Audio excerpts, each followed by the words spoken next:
नमस्कार साथियों, स्वागत है आप सबका हमारे चैनल पर। साथियों, एक बहुत ही बड़ा अपडेट निकल कर आया है। ये अपडेट है तेजस फाइटर जेट के एक्सपोर्ट को लेकर। साथियों, आप सबको बता दें कि हाल ही में मलेशिया ने फाइटर जेट को खरीदने का टेंडर निकाला था, जिसमें भारत का तेजस, पाकिस्तान का JF-17 और उसके अलावा और भी कई देशों के फाइटर जेट्स प्रतिस्पर्धा में हैं।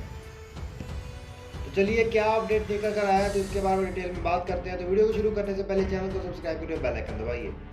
साथियों, मलेशियन एयरफोर्स ने अपने फाइटर जेट्स को, जो बहुत ही पुराने हो चुके हैं, उनको रिप्लेस करने के लिए टेंडर निकाला था, जिसमें उन्होंने कई सारे फाइटर जेट्स को खरीदने का प्रोग्राम बनाया था। ये फाइटर जेट में कोरिया के फाइटर जेट, पाकिस्तान का JF-17, भारत का LCA तेजस मार्क 1 फाइटर जेट, इन सब के चलते उन्होंने ये तय किया था कि हम इसके हिसाब के ट्रायल्स करेंगे और देखेंगे कि कौन सा सिंगल सीटर फाइटर जेट हमारे लिए बेहतरीन होगा और हम उसे लेंगे। इसी के चलते जो रेस में महत्वपूर्ण फाइटर जेट चल रहे थे वो FA-50 कोरिया का, पाकिस्तान का JF-17 और उसके अलावा भारत का तेजस ही था। लेकिन आपको बता दो, भारत का तेजस फाइटर जेट तो काबिलियत के चलते इसके अंदर अभी तक टिका हुआ है, लेकिन जो JF-17 फाइटर जेट था पाकिस्तान का, वो गया था ये देखकर कि उस वक्त के मलेशिया के राष्ट्रपति मोहम्मद महातीर, जिनका टिल्ट था, फेवर था पाकिस्तान की तरफ, तो उन्हें उम्मीद थी कि अगर वो राष्ट्रपति रहेंगे तो हमारा ये फाइटर जेट बिक सकता है मलेशियन एयरफोर्स में।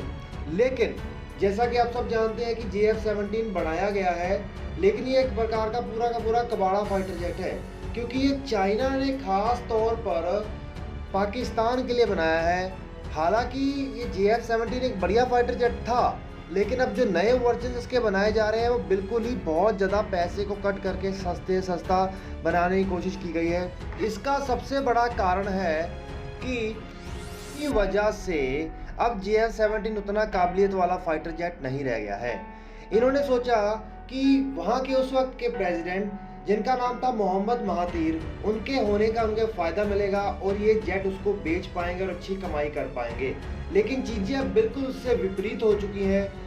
इसके चलते ये पूरा उस रेस से ही बाहर हो चुका है। और रेस से बाहर क्या होना, अपनी इज्जत बचाने के लिए ये खुद ही बाहर चले गए हैं। कहीं ये हो जाए कि दुनिया को पता चल जाए कि हमारा फाइटर जेट इतना बढ़िया नहीं है। इसके अलावा जो दूसरे देशों में भी ये JF-17 था कंपटीशन में कि हाँ उन्हें खरीदा जा सका, वहाँ से भी ये बाहर हो सकते हैं। सबसे बड़ा प्रॉब्लम है इसकी क्वालिटी का प्रॉब्लम, कि क्या सच में ये इतनी बढ़िया क्वालिटी का बन पाएगा। लेकिन दूसरी तरफ अब मलेशिया में ये हालात हो चुके हैं नए राष्ट्रपति के आते ही, कि वो फेवर कर रहे हैं भारत का LCA तेजस फाइटर जेट। एक तो वो कीमत में बेहद सस्ता, बेहतरीन टेक्नोलॉजी, और उसके अलावा उसमें भी सबसे बेहतरीन ज़्यादा क्वालिटी का उसके ऊपर ध्यान दिया जा रहा है। इसके चलते जो कोरिया का FA-50 है और दूसरी तरफ भारत का LCA तेजस रेस में है। लेकिन ऐसा क्या कारण है कि वो LCA तेजस को फेवर कर रहे हैं? सबसे पहली बात तो वो तेजस का ट्रेनर वेरिएंट और सिंगल सीटर वेरिएंट ले रहे हैं मार्क 1 वाला, जिसमें वो को जानते हैं कि अमेरिका का जनरल इलेक्ट्रिक का F404 इंजन होगा, क्योंकि F404 इंजन को वो पहले ही अपनी मलेशियन एयरफोर्स में ऑपरेट कर रहे हैं, तो उनको लेकर उसके पास एक्सपीरियंस है। और दूसरी तरफ इसके अंदर इजराइल का कोई भी कंपोनेंट नहीं होगा जिसको वो कभी भी इसके अंदर जोड़ना नहीं चाहते। तो यही सबसे बड़ा कारण है कि ये फोरफ्रंट में चल रहा है। और दूसरी सबसे बड़ी बात यह है कि भारत वहाँ के पाम ऑयल का बहुत बड़ा इम्पोर्टर है, तो ये एक प्रकार की बार्टर डील होगी, एक हाथ दे और एक हाथ ले वाली, जिसमें ये उसको LCA तेजस फाइटर जेट दे देंगे और दूसरी तरफ पाम ऑयल होगा, क्योंकि भारत का उसके तरफ भी बहुत बड़ा एक्सपोर्ट डेफिसिट है। इसमें भारत को मदद मिलेगी।